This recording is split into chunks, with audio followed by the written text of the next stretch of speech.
Welcome back, everyone, to another Company of Heroes 2 Replay Cast.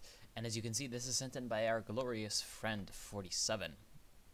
He is going to be playing as the Soviet Union in Redball Express, and his friends are going to be 412177560. So it looks like you have a buddy over here, a buddy in crime, both numbers on their names. Let's actually start this. The other people are gonna be El Zorro, Argentina. I'm just gonna call him like Zorro. He's gonna probably just kill people with his like rapier or whatever. And wait, wasn't Zorro Mexican? Supposedly. So Argentina.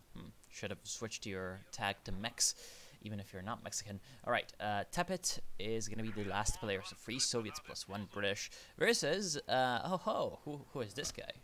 Is this our favorite Czech man of all time? Well, yes, it probably is. It is Matthias CZR01, who got matched up against 47, and he sent in the replay. I'm not sure if Matthias knows I'm going to cast him, but yes, awesome player, awesome guy as well, so yeah. Rampage. As the Wehrmacht, so 2 Wehrmacht plus 2 OKW. We have Sean and Indische Legion. I'm not sure if Rampage is part of the team with Matthias and all, but Indische Legion and Sean definitely are. I've played with them before as well. You don't want to know what those 2 symbols actually stand for in front of Indische Legion's name. You don't want to know what those symbols are. Yeah, it looks like Rampage is part of the team as well. Okay, so it's actually a full-on team, which means that they are going to have a bit of an advantage if the other squad is not a team. I'm not sure about that. Anyway, we do see that Indische Legion is already pushing up with his stern piles, while the left-hand side is being captured by Zorro, so that's kind of threatening to kind of cut off Zorro, and he needs to be careful, especially with the Vickers, which now leaves him a little bit more open to an attack from the north. So good coordination between Sean and Indische. In the south, we have him fast pushing up with his Pioneers, getting some suppression actually from the MG42 of Rampage on those allied troops. And now we have a bit of an advance from Typet. He's going to try to move in with his conscripts, but Matthias has gotten into the big manor house. Of course, the problem with the manor house is the fact that it does not have windows on the sides, so it is relatively easy for these conscripts to just get around. So as you can see, Matthias just has to retreat out of there with a machine gun. However, he has built 2 mortars, and that's a very, very good decision, because whenever it gets into a stalemate like this, oh, he's lost his engineers already, that's kind of bad. Whenever it gets into a kind of stalemate like this, mortars are going to be very, very useful. However, 47 actually has a sniper, so he's got a bit of a counter to that support weapon game, depending on whether or not the mortars will snipe out the sniper, which always can happen.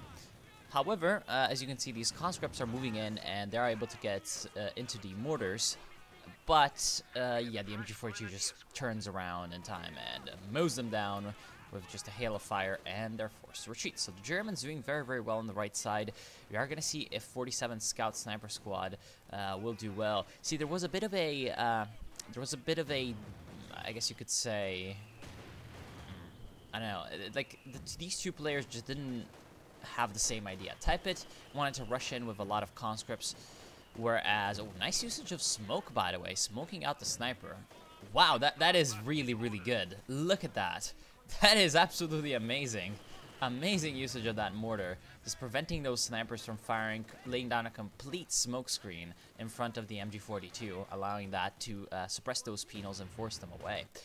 Yeah, as I said, there was a bit of a phasing out of these 2 players. Tepet was going in early on with a lot of conscripts, whereas 47 was trying to get the tier 1 sniper out, which always takes a little bit of time. So, one player arrived there early and got crushed, and then the other player just couldn't do anything on his own. That's essentially what happened there. And the left side looks like it's also going to the Germans. So Nazis on the rise, and that's pretty good for the Axis, considering, I mean, if they're already winning early game, like, that's pretty good for them.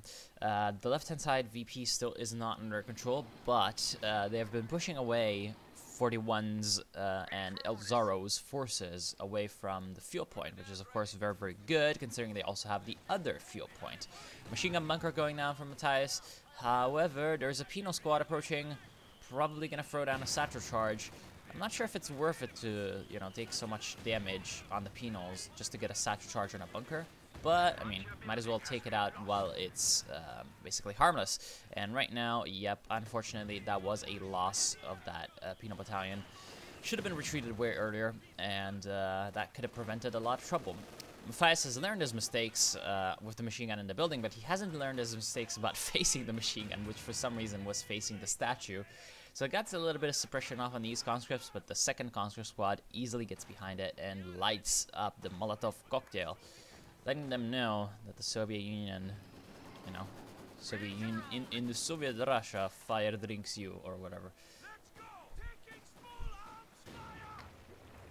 Right now, yeah, nice flank coming in from these Sturm Pioneers. I'm waiting on this success. Well, oh wow, Initial Legion is actually going for 4 Sturm Pioneers. That, yeah, I mean, Sturm Pioneers are cheaper than they used to be, but I still don't think this is the best idea to go with so many Sturm Pioneers. And, well, especially on a map like Redball Express. Like, if this was something like, I don't know, whatever that laser factory or something like that, I could understand this better, but it's so very long range. There's so little opportunities for actually close-in knife fighting with these very, very strong, you know, automatic weapon spewing Sturm Pioneers. As you can see, this is essentially what happens, because with the Sturm Pioneer spam, you have to get in behind the enemy, you have to do the flanking, and that's always kind of risky, you know, because at the same time, you're putting yourself behind enemy lines. That's what these Sturm Pioneers did. They ate up a lot of fire, concentrated fire from a lot of different units that just couldn't shoot at anything else, so they just instantly were wiped. And unfortunately, this is going to continue. Well, Initial Legion is going for a mechanized regiment headquarters, and Sean has also gone for a mechanized regiment headquarters and is going for a Lux. So this is a bit of a miscoordination between these two German players on the left-hand side, to be honest, because they need at least one guy to go with a battle headquarters near the front line so that they can get some good action in the map control, so that they can have some way to reinforce on the field, to be able to put up more pressure on the left-hand side with constantly waves upon waves of infantry. Also, what they need to do is they need to have support guns to deal with these machine guns, to deal with the Maxims. Also to deal with these trenches that this British player is very, very smartly setting up for his teammate over here. Now the trenches can be occupied by players that aren't the British. And so this is actually very, very good because they're neutral. This is actually very, very good because now those Maxims will have a very, very strong arc of fire advantage, actually, because the trench actually somehow increases the arc of fire of the machine gun, just like a building does. However, the Soviets will make a mistake, so 41 will push up to his Zis-free and Tangan a little bit too far to shoot at the mechanized, and that's kind of weird. Also, why did the mechanized get placed up so far ahead? I do not know, because really, it's the battle group headquarters that normally gets placed up close to the front line because it has a tangible benefit. You're going to be retreating to it, you're going to be reinforcing from it, so the more forward it is while being safe, the better. The mechanized regiment headquarters only repairs. Like, that's the only zonal benefit to having the mechanized regiment headquarters anywhere. So, to be honest, putting it in a secluded place is a lot better because... Oh, damn. That was very good. Not only it is safer from things like this... Oh, nice mine. Not only is it safer from things like this, it's also safer for the tank that's being repaired. Anyway, right side, we have a bit of a flank coming in from the Penals. Very well done by 47. He's going to get behind and wipe out that machine gun. Only 2 Penal squads left for him. Looks like he's lost a sniper, so that's very bad. Strafniki trying to get... I'm not sure... Oh, froze a satchel. I don't think that will do anything. Yeah, that's what I thought. It was not enough to kill the thing outright. Kill the little weapon. Anyway, he might lose the entirety of his Penals because he's retreating through a minefield, but he did not. That Iron Penal did not take any damage from the mines. Anyway, the second Penal died, and so now 47 with his extra manpower now has to spend a lot more on rebuilding his Penal force. So another victory for the Germans on the right. While that kind of negligence for the Germans in you know, how they went for teching and stuff is kind of coming back to bite them in the rear, because now they don't have any way to deal with this trench except for, you know, getting out the Stuka, which is what I thought that was going on. But to be completely honest, like, he's got the Stuka out. Initial Legion has the Stuka out, whereas, you know, Sean of course doesn't. But Sean is building a truck that's like 15 fuel. Yes, that's 15 fuel, and he's got 80 fuel. So that 95 if he wasn't building that truck. So that would be 5 fuel away from the Stuka Tsufus himself, and he's lost his mechanized. Oh, nice. Nice smoke from the Fallschirmjägers.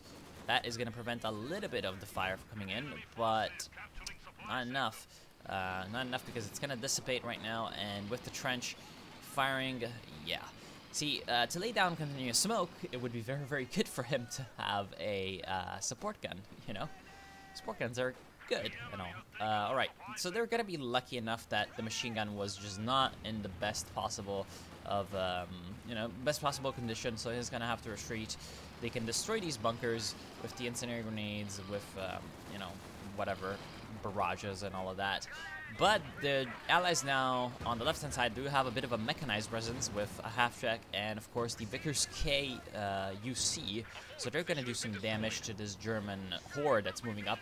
Thankfully for the Germans, they have a couple of Panzerschrecks, but, I mean, is it going to be enough? Like, the M3 half-track right now is just trying to run away from these Volksgrenadiers and doing okay, but with the Lukes coming in, I think that the allies are going to be out of there. And well done by the Germans taking that Ordnance Expounder anti-tank gun. However, might get re-wiped. Yep, they get re-wiped by the Lee Enfields. On the right, not much is going on. We have Matthias's mortars just continuously laying down smoke all over the place. Looks like a Vickers was trying to garrison this building and it got forced away. We have Rampage moving up his Grenadiers. 220 fuel in the bank for Rampage. That is very, very bad. There's no use getting a fuel superiority like the Germans have if you're not going to use it for anything. And right now, Rampage is not using it for anything. Not even upgrading the battle phases. Even if you're not sure about what kind of teching you're going to go for, you might as well upgrade the battle phases so that you have the option of going for anything. Well done with that rifle grenade, though. Completely wiping out that Vickers machine gun. So, except for him, what are the Germans going for in terms of attacking? We have Matthias with Battle Phase 2.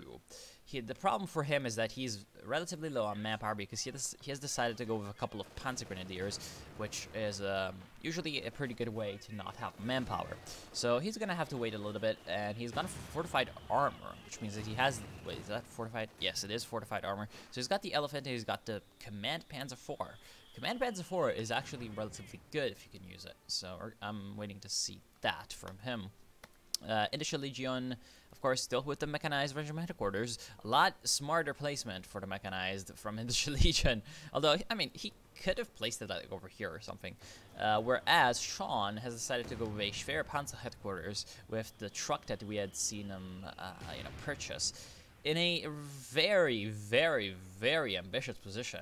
Because, see, to be honest, it wouldn't have been such a bad idea if he hadn't known that the enemies had 120mm mortars. They had already demonstrated that they could, do some damage with the 120mm mortar on the mechanized. And, 47 is actually coming in from the flank on the left-hand side. That's pretty good. He's going to get Stuka barrage, though. This could be a nice kill for the Stuka. Very, very good, though. Like, 47 had seen, and he's going to now dodge the Stuka. Wow. No, wait. He's going to run into the Stuka. Aw, that is just so very unfortunate. That is just so very unfortunate. He was about to dodge it, and no. It's now the ambush of the Sturm Pioneers. He has to run away. Yeah, that is exactly what I was talking about. As soon as this thing gets spotted, it's going to get lit up by just a massive amount of allied, firepower. And right now, the Lukes is also about to suffer the same fate, as it's going to run straight into the fire of the anti-tank gun. But just at the last possible moment, Indische Legion puts down a smoke screen that prevents his Lukes from dying too quickly. Although it is still taking damage from something. Looks like the anti-tank gun was using some attack round, and the Schwerpanzer quarters is destroyed before the Panzer IV can be complete.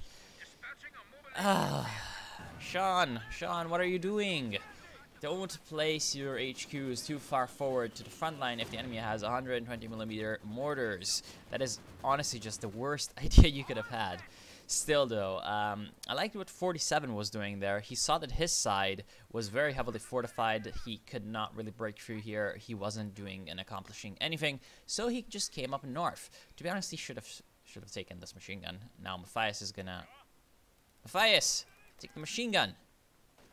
take the machine gun. It's even with Panzer Grenadiers. Like, it's going to be expensive to reinforce, but these Panzer Grenadiers as the machine gun crew are going to be pretty nasty.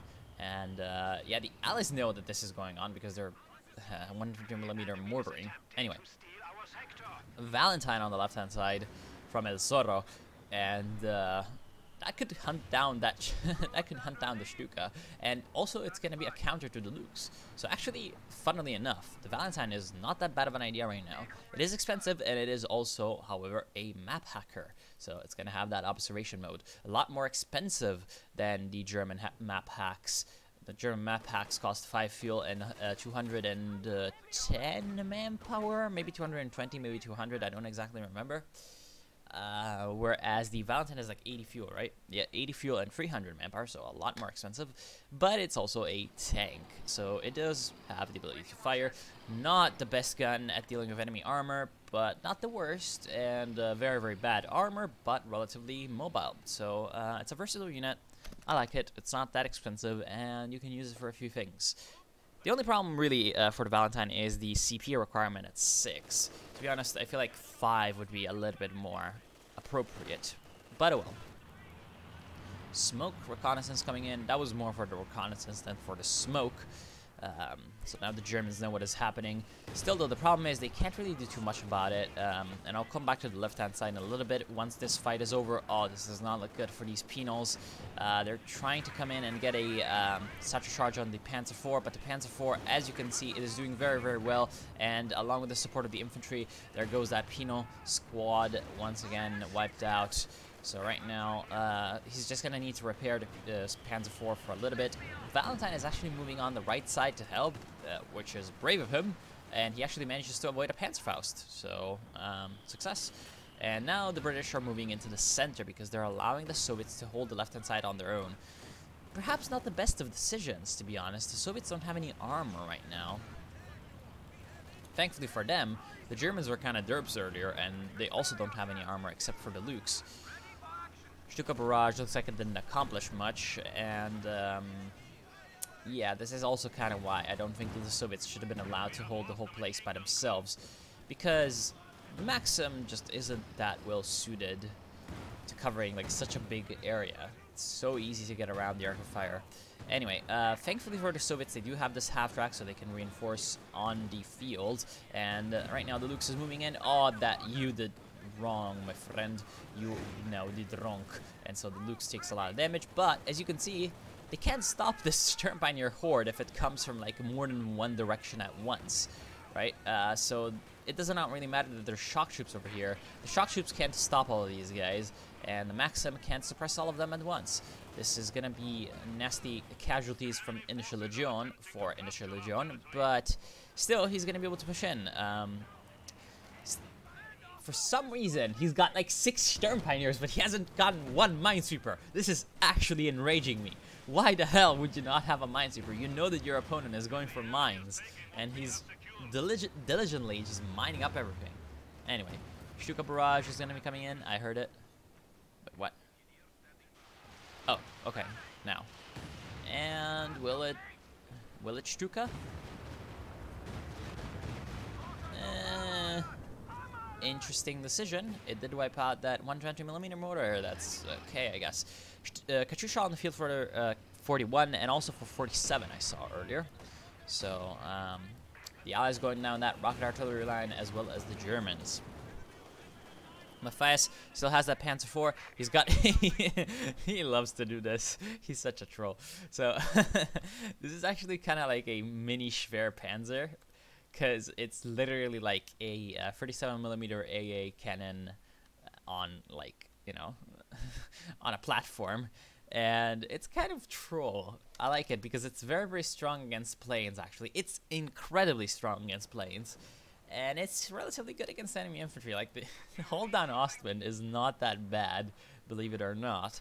As much as, like, you know, an Su-85 is just like the end for this thing. So, yeah. And here comes Katyusha barrages, synchronized on both the right side and the left-hand side. And then on the right side, it's actually going to hit Initial Legions, like Schwer Panzer headquarters that is setting up. Luckily for the Schwer Panzer headquarters, that Katyusha was firing at maximum range. That was just so very... Oh, he has destroyed the Schwer Panzer quarters. These OKW players are just not having any luck with the truck placements. Wow. 3 out of 5 trucks have already been destroyed by the Allied forces. This is not good for them. Anyway, the Germans are doing well when it comes to the VP game. They're at 384 as opposed to 288 for the Allies.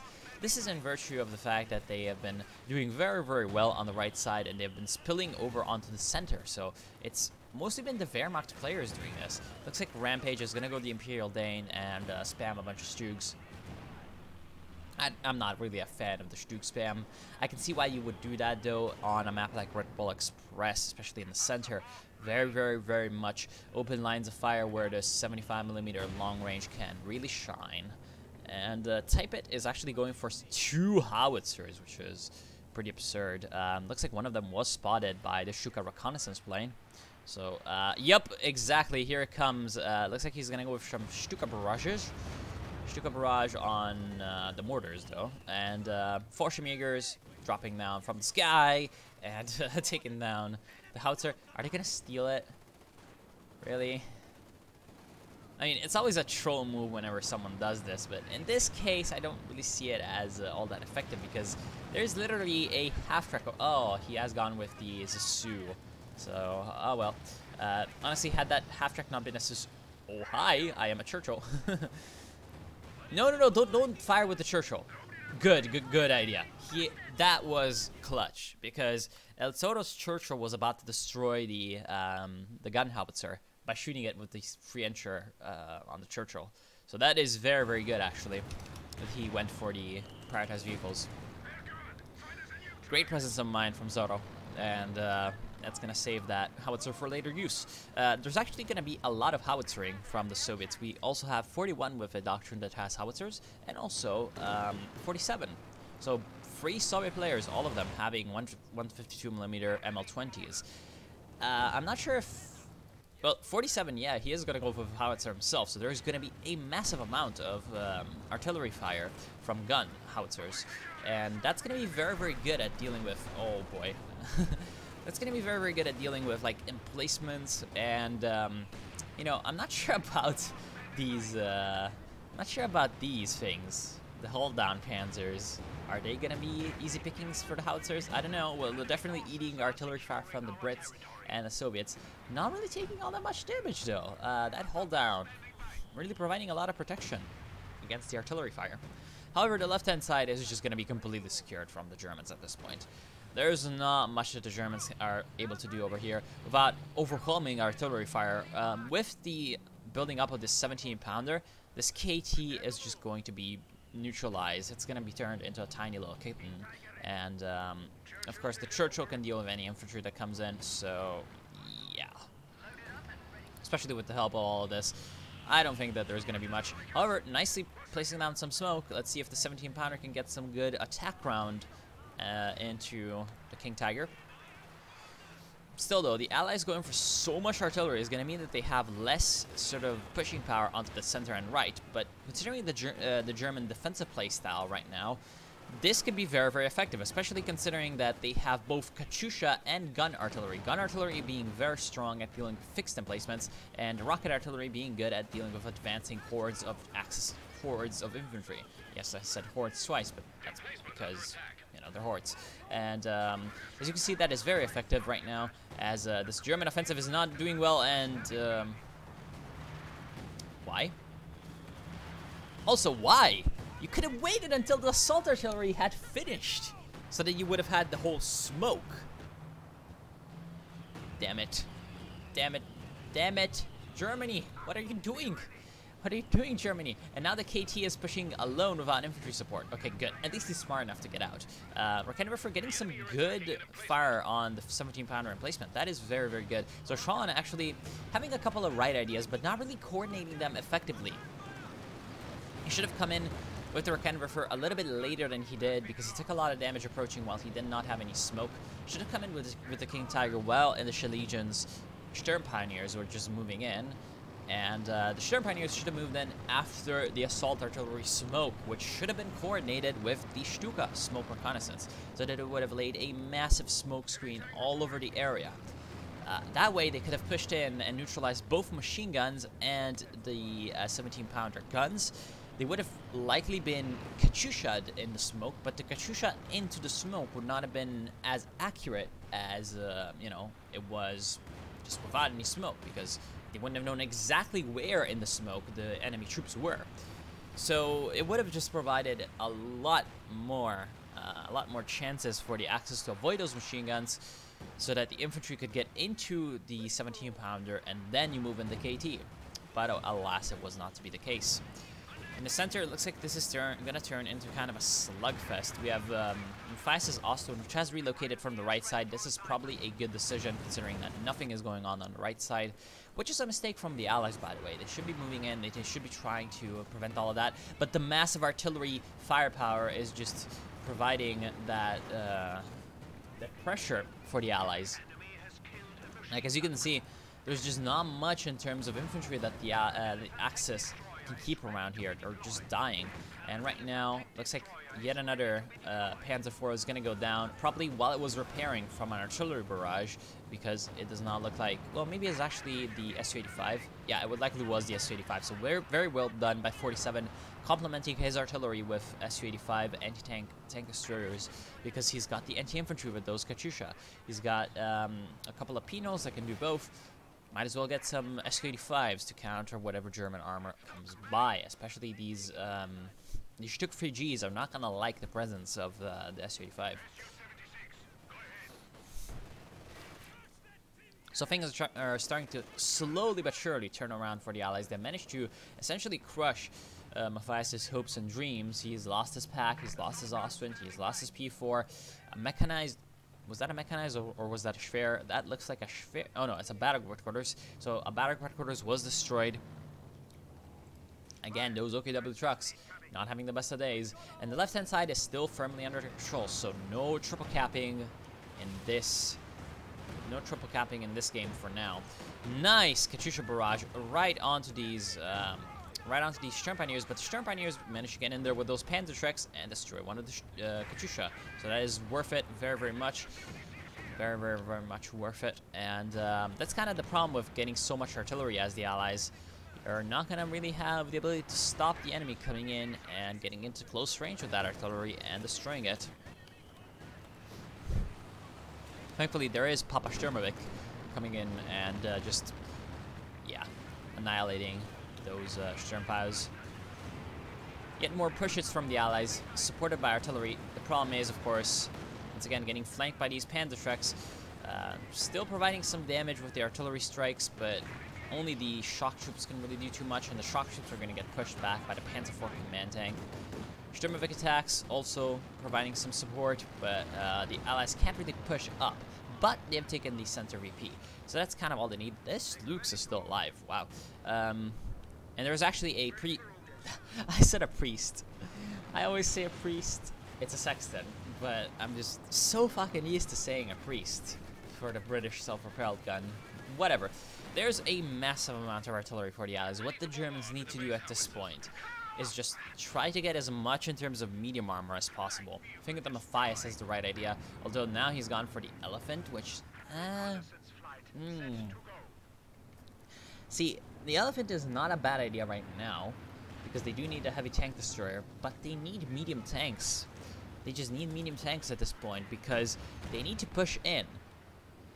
And they need to get some good flanking action. Right side, 47 moves in with his Su-85s, and that's going to be enough to deal with that Schwer Panzer headquarters. Yet again, Inshalision loses his trucks. The Elephant comes in and is like, "Hello," or well, I mean, he's "Hallo, ich bin Elephant, you die." And yeah, these Su-85s need to run away. But the Elephant also needs to be careful because, of course, with infantry being around and not much infantry support of its own, it needs to be a lot more careful than it would normally need to be. And look at this left-hand side. The Germans, for some reason, are just leaving these units here. Where's the Matilda? Waltzing Matilda, blah, blah, blah. So the Germans are just kind of leaving these troops around, on this sort of sector, let's actually go with the tactical map so that you have a better idea of what I'm talking about.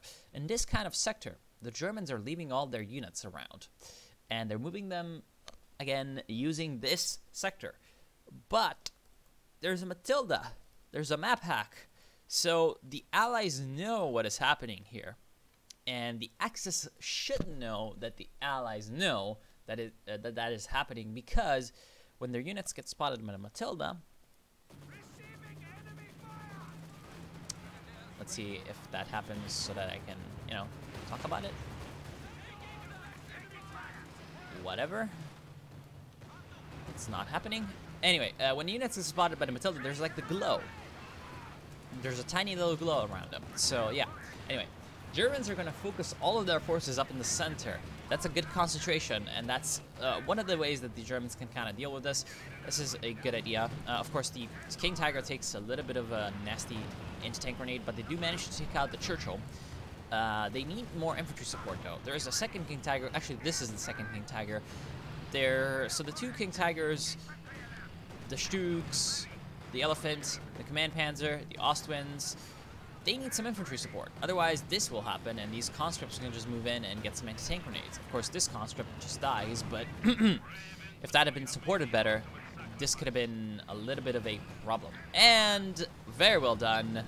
Il-2 precision bombing strike from 47 destroys a Stug. That is good. And right now, as you can see, there is some big shells falling down on this KT. This KT needs to run away. It is eating both 120mm mortar fire and howitzers. Howitzers are falling down on here.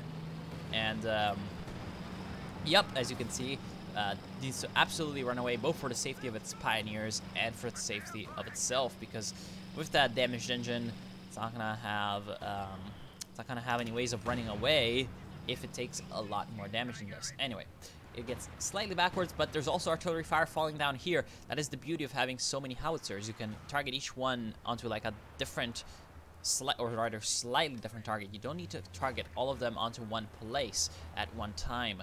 The Sextons are probably getting in on the fun as well. And El Zorro is with the artillery doctrine, so he does have concentration barrage. And here comes also some Sturmovik attacks. The Germans are just feeling the Allied firepower right now. As you can see, both airburst shells and Sturmovik planes just coming in.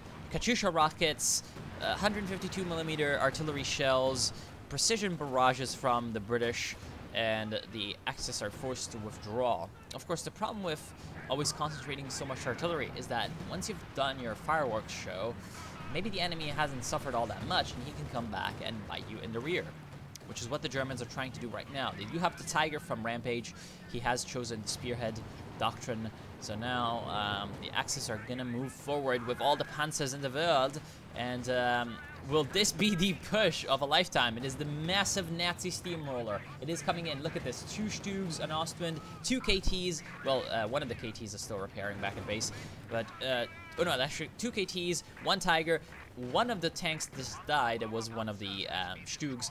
And there's also the Elephant. So the Elephant is going to be providing support, but the Su-85s are also doing some good damage against the German armor. The German armor is not supported by infantry, so there isn't really much good happening all around like this. The Valentine is killed, as is the half-track, but the Tiger takes a lot of damage. The Su-85s survive. Yes, they do survive, and that is really the crucial thing, because that is what underpins the Allied AT defense. If the Su-85s die, everything else does. Nice push from these conscripts, gonna wipe out both a Panzer Grenadier and also almost wipe out some normal Pioneers. And now here comes the artillery, which has reloaded and is able to put an end to the Germans' hopes and dreams of a massive Panzer steamroller.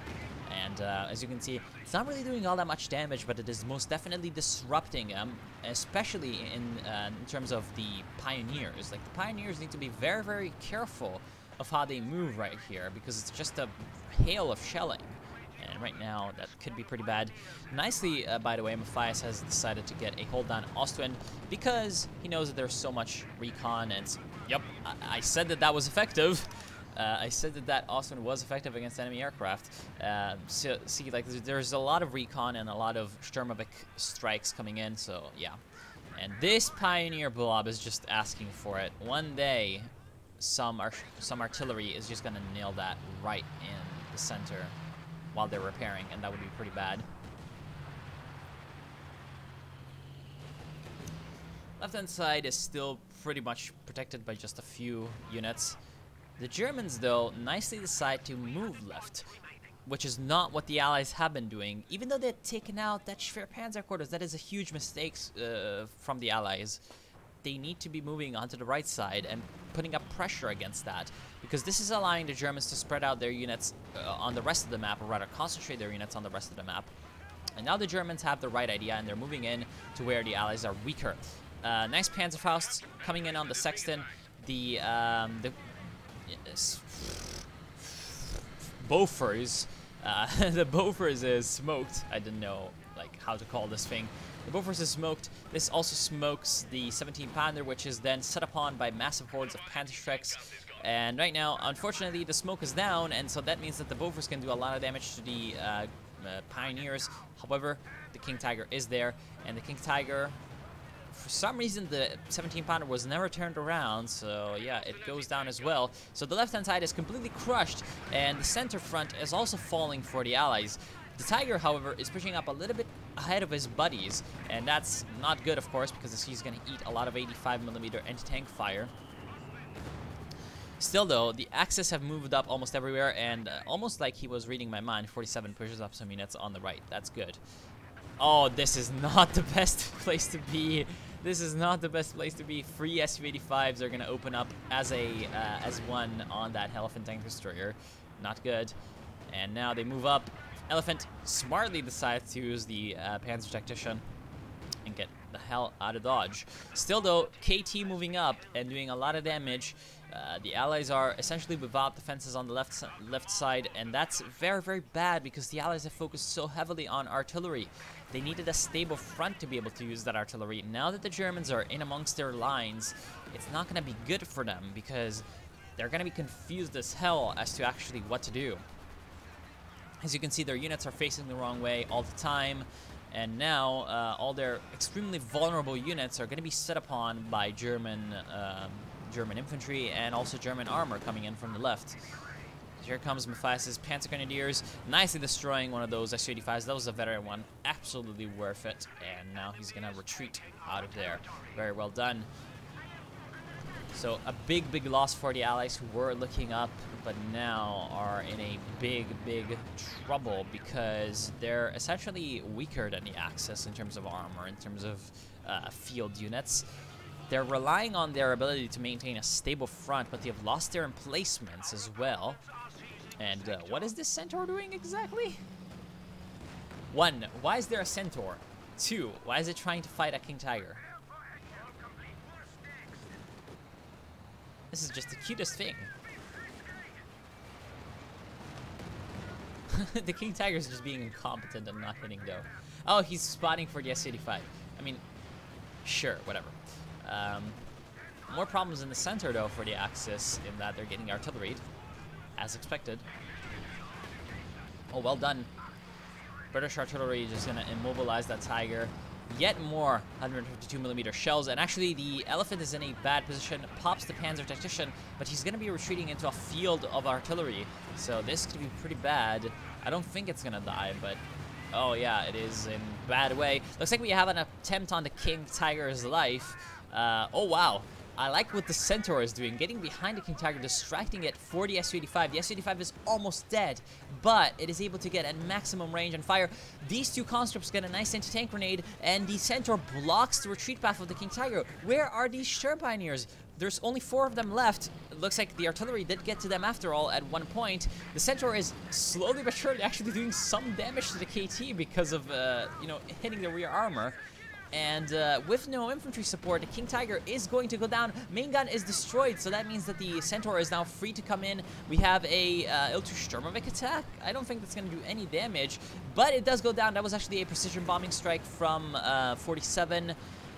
And there goes the Stuka smoke, which actually prevents the Fallschirmjägers from chasing in and finishing off the Centaur with a Panzerfausts. Alright, I have no idea what just happened there, but there goes one of those KTs. So in terms of resources, Sean is very, very high, but he is also high on the pop cap. Initial Legion is gonna have to be waiting a lot to actually replenish that KT, because look at his manpower situation, 120. So he's gonna need to wait like 4.5 minutes before he can replenish that. That is very unfortunate for him. And yeah, overall it's just not looking that good for him. Stern Pioneer spam moving up, actually destroys the Su-85 and destroys the Centaur. Oh no, he missed.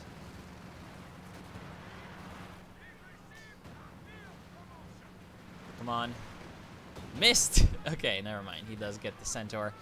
And in the center, we have 47 Su-85s, very heavily vetted up, doing what Su-85s just do best as a whole, and pushing back the German armor, allowing for a bit of an umbrella of safety for the Allied infantry, while the Allied artillery is pushing back whatever German, you know, defenses could have been here.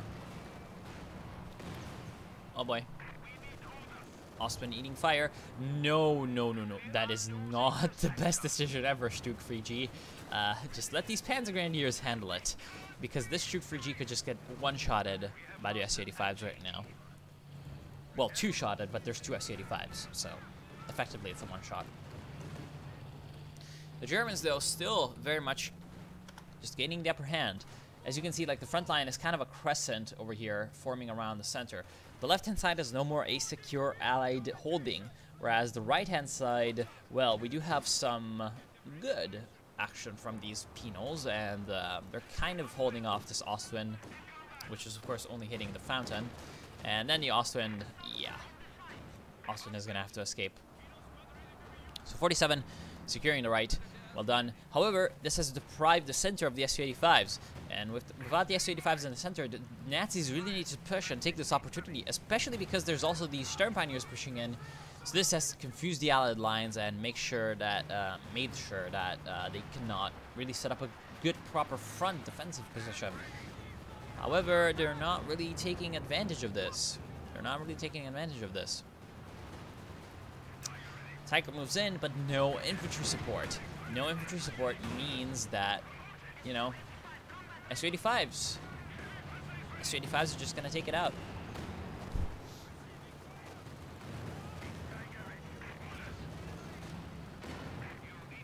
Oh boy.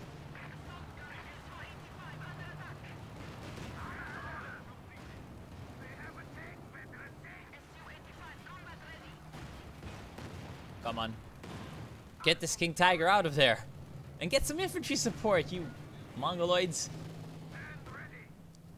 I mean, right now, had they had infantry support, they would have been in a such better place. At least they killed one of those Su-85s thanks to... Wait, did the first elephant die? First elephant most definitely died from something, because this is the second elephant. Anyway, the elephant is a very good choice, of course, because it can counter the Su-85s. But what the Axis really need is, like, effective infantry support. And they need to not blob said effective infantry support, otherwise they're not going to have any infantry support because they're going to eat Katyusha to the face. But oh well, interesting mining from 47. Wants to prevent, like, random people coming in onto this, onto the artillery. That is honestly a very good decision. Like, if you have a lot of munitions, you might as well mine somewhere. And if you're afraid for your artillery, you might as well mine around your artillery. That is pretty good. Because those mines are going to, of course, damage the engine of vehicles and suppress infantry. Alright, so penal battalions moving into the center. Condemned heroes pushing in and, well, getting absolutely smashed by the Ostwinds. Here comes the Katyusha, or not Katyusha, the Stuka. And the Stuka kills one of those squads. However, thanks to the existence of this Firefly, which is going to get Panzerfausted in just a tiny bit by these Fallschirmjägers, or, ooh, it might get Panzer-fisted by all of these Sturmpios. That is a lot of firepower. Lots of damage coming in on that Firefly. It needs to escape out of there. Still, though, with that Firefly being able to kind of push back the KT on the left-hand side, this is good because they can capture the victory point and all of that. Panther finally on the field for Rampage, but it's maybe a little bit too late. Like, the Germans have already taken so much damage from that artillery by just sitting around and not building offensive units.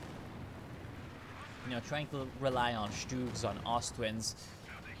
I mean, on the Elephant as well, but like the Elephant was like the good way you do the defensive unit, because this is a unit that outranges the Su-85. So it is actually a counter to the Su-85 in a way. Whereas 2 KTs, like, that's fine, but the Germans needed a lot more Panthers to deal with the Su-85s with flanking maneuvers and also to hunt down Katyusha. Oh boy, I think I have hiccups. That is not good. Especially not if you're casting. Oh boy.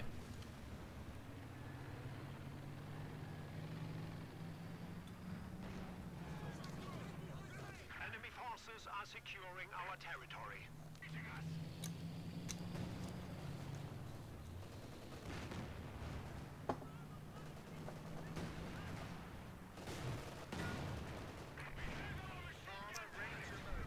Yeah, I just don't see how the Germans really are planning to push back in, because they're facing a massive front, a united front of anti-tank, although this is about to die. Oh, he survives. Because they're facing a massive united front of tank destroyers.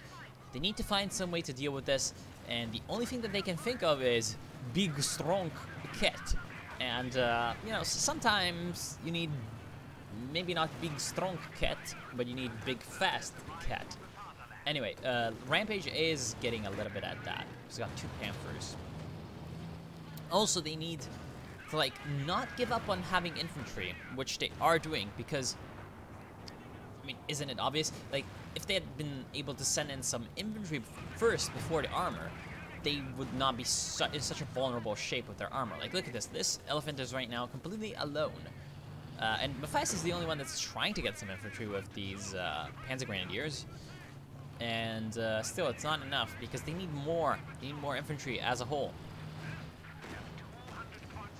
Otherwise, it's just going to be sitting ducks for both the Su-85s, and then, as a consequence, the artillery as well.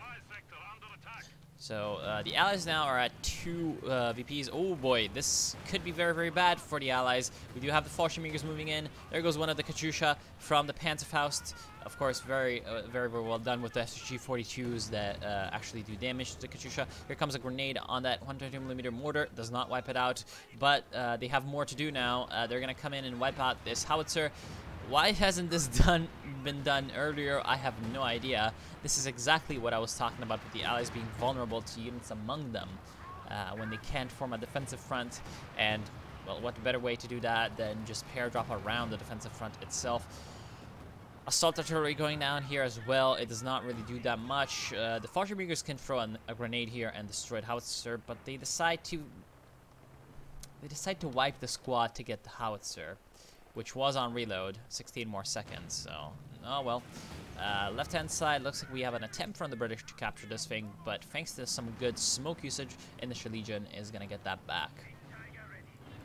In the center, we have the second big Nazi train of doom. But the Panthers are moving in on the front. No, flank with the Panthers. Jesus. The Panther is a flanking tank. I'm so mad at people using their medium tanks like heavy tanks. This is so insane. Like, these things are fast for a reason. You can go around. You can take a slightly longer route where there are no enemies.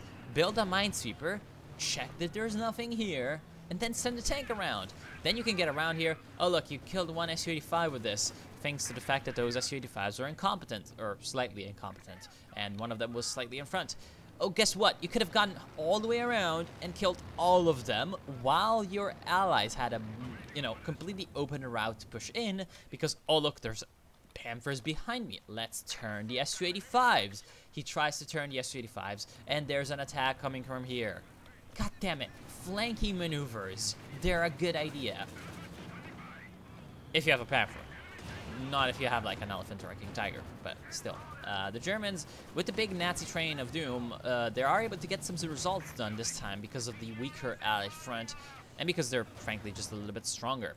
Left-hand side though, finally El Soro is reclaiming a little bit of control, although nice usage of the smoke from the Fallschirmjägers prevents this a little bit. There's still a lot of artillery falling down on the Germans, but they're able to get some good results in. And, oh boy, vet-free S-35, this is a big prize. It manages to escape. So the two vet-free S-35s are still alive for 47. That is very, very good, of course. Although this one is pushing up way too far. Oh, the elephant. Oh, no, the elephant. Oh, no. S-35 is dead.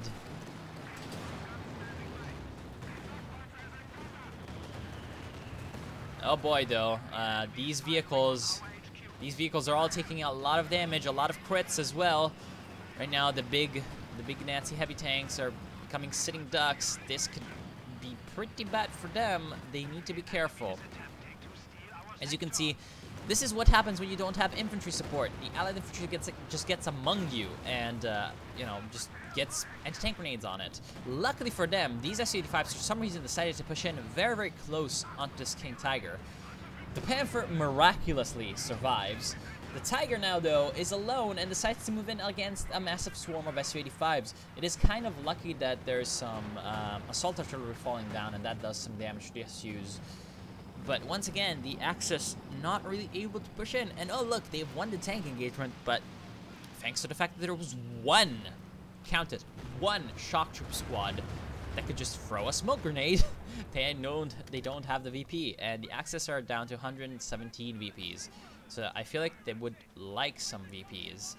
However, they don't have VPs because they don't have infantry.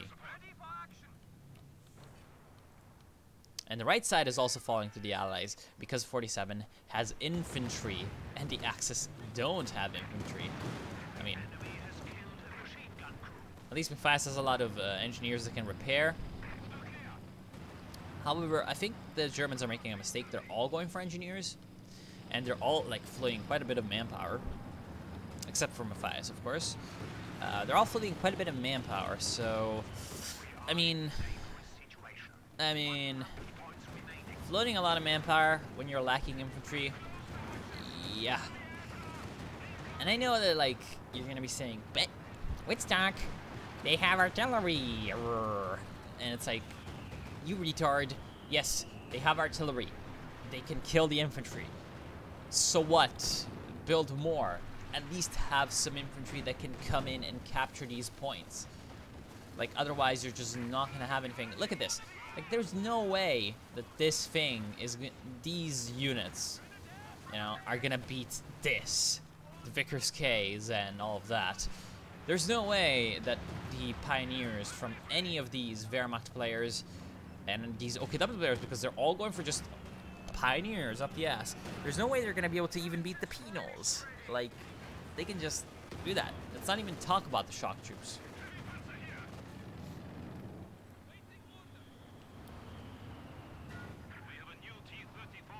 You know, one mistake is that these Allied players are not using smoke from the mortars. But, oh well. Not at all using that smoke. So the Germans have been much better at using smoke, to be honest. Oh, big push from the Su-85s. They're not trying to move in on this Elephant tank destroyer, but they're in a relatively vulnerable position. As you can see, they're kind of letting their backs exposed to these Panzerschrecks. The Panzerschrecks are not moving in yet, but what is moving in are these Panthers and Tigers. The Panther and the Tiger decide not to flank, but they don't need to because the Su-85s are completely out of position. So that is a good victory for the Germans. The center VP is still under the control of the Allies. The right side VP is not under anyone's control, but the T-34-76 has cleared out the German infantry here. And on the left side, there's a big push coming in. The King Tiger is, along with the rest of the Axis forces, pushing back at the Allies. Where is the Firefly? There it is. Finally able to get some 17-pounder shots onto this King Tiger. And this could probably turn it around, especially with the support of this infantry that can deal with the Axis infantry forces. This is probably... Oh no, the King Tiger is in a very, very bad spot. Let's see if some tulip rockets come down. It is overextended as it could be. Or as overextended as it could be. But, oh, good usage of that smoke. Tulip rockets coming in, connecting one of them. However, Panzerfaust coming in from these Fallschirmjägers and Panzerschrecks coming in from the Sturm Pioneers make sure that this Firefly has to escape out of there.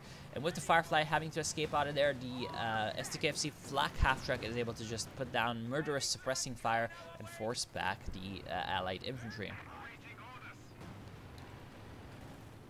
But the center and right are still contested. Katyusha Barrage falling down on the right, maybe not the best decision, but shock troops gonna be able to capture this VP. Rep T-34. Yet more artillery falling down in the center. Finally, these Sturm Pioneers are coming into some usage as capturing units, and now you're gonna feel the full force of the Allied artillery. And here comes some shock troops. Shock troops can get just, yeah, Papashas. Just working on those poor Sturm Pioneers. Uh-oh, wow. That was a nice wipe. So the VP situation is still very, very much on the ropes. Wait. Finally, the Panther did some flanking maneuvering, but it looks like it hit that. Oh, wow. Nice. At least it got one of the howitzers with the fragmentation bombing. Still, though, he moved in the Panther finally in a flanking maneuver onto the artillery. But he did not move in a Minesweeper. I am raging right now. Minesweepers. They're good. Especially when you have 15 engineer squads among 4 players, you know? Minesweepers are pretty good, you know? Should probably have some. Oh, wow. Was that friendly fire? I think that was an L2 precision bombing strike, killing a lot of shock troops. Which is interesting, to say the least.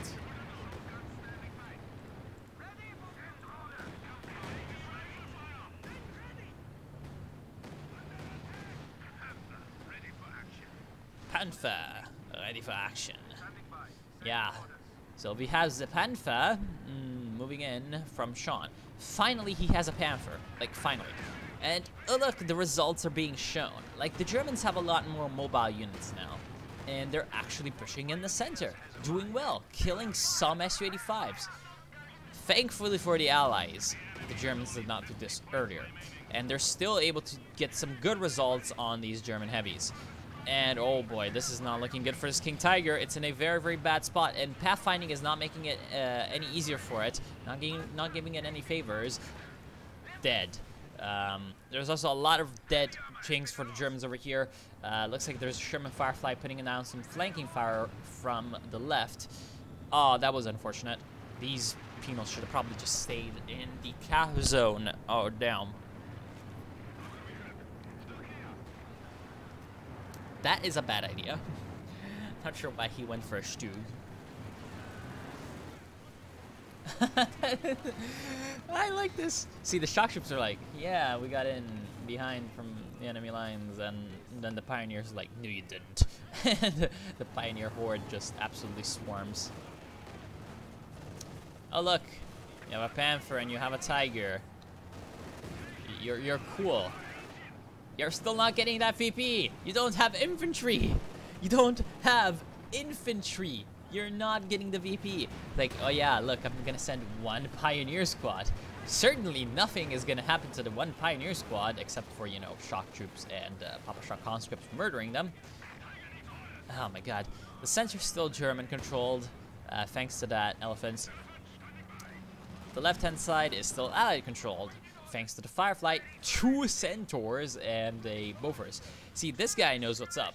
El Soro knows that right now, really, like, the big thing to do is just prevent the enemy infantry from getting here. And it's like, come with Papi. He's talking about the KT, which is actually getting obliterated by the Sherman Firefly.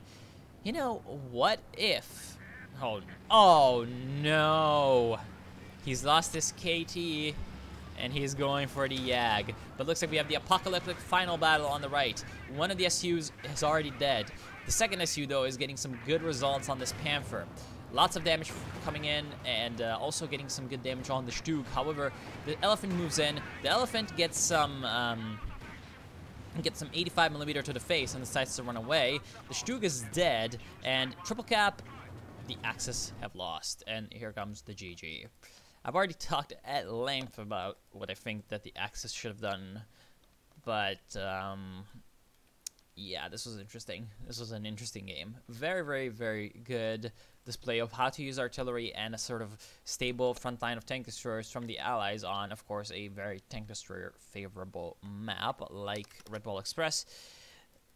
Very, very, I guess, bad display of Blitzkrieg from the Nazis, who should have been a lot more... Wait, what the fuck? Should have been a little bit more proactive with their armor. They should have been just trying to get in behind those tank destroyers at the artillery a lot more, trying to use more infantry to make sure that the Allies did not have such an easy time retaining 1 or 2 VPs at all times. And they should have been doing more of the big pushes. Like, they were a lot of times just pushing in singular units, which of course was exactly what those Su-85s were just kind of waiting for.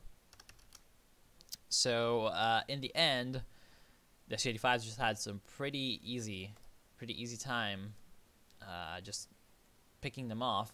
When had they been coming just as a big steamroller at once, well, you saw the results. When they came in as a big steamroller, they did manage to get some good results. Anyway, this is going to be the end. This is already way too long. So, yeah, I want to thank y'all for watching. I hope you've enjoyed, and I hope I will see you soon.